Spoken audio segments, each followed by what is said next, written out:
आता है भगवान राम के समय में ऐसी कई बातें थी जो आज के आधुनिक युग और विज्ञान से भी बातें ऐसी मिलती हैं। राम के काल में नदी में नाव और पोत चलते थे। इसी काल में कुछ लोगों के पास विमान भी होते थे जिसमें 4 से 6 लोग बैठकर यात्रा कर सकते थे। रामायण के अनुसार रावण के पास वायुयान के साथ कई समुद्र जलपोत भी थे। रामायण काल में शतरंज भी खेला जाता था। इस खेल का आविष्कार लंका के राजा रावण की रानी मंदोदरी ने किया था।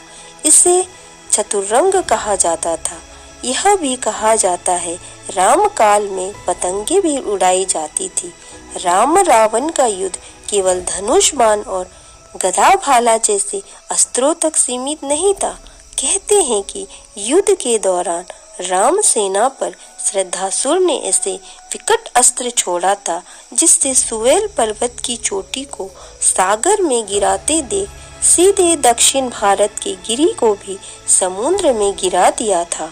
श्रद्धासुर का अंत करने के लिए बिजली के आविष्कारक मुनि अगस्त ने श्रद्धासुर के ऊपर ब्रह्मास्त्र छुड़वाया था जिससे श्रद्धासुर और अनेक सैनिक तो मारे ही गए, लंका के शिव मंदिर भी विस्फोट के साथ ढहकर समुद्र में गिर गए थे।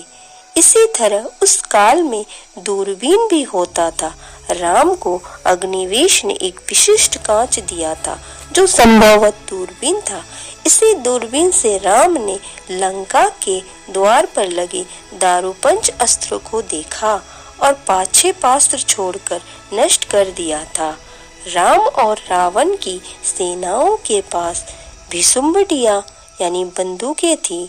कुछ सैनिकों के पास स्वचालित बंदूकें भी थी। अगस्त ने राम के हितार्थ संकट से अजगव धनुष मांगा था। इसी धनुष की व्याख्या करते हुए श्री शाही लंकेश्वर में लिखते हैं, चाप अभी बंदूक के घोड़े अर्थात ट्रिगर्स के उपयोग में लाया जाता है। चाप ट्रिगर का ही पर्यायवाची होकर अजगव धनुष है। पिनाक धनुष में यह सब अनेक पहियों वाली गाड़ी पर रखे रहते थे। तब चाप चढ़ाने अथवा घोड़े दबाने से भयंकर विस्फोट करते थे, शत्रुओं का विनाश करते थे। इसके अलावा दूरभाष की तरह उस युग में दूर नियंत्रण यंत्र था जिसे मधुमक्खी कहा जाता था। विभीषण को लंका से निष्कासित कर दिया था।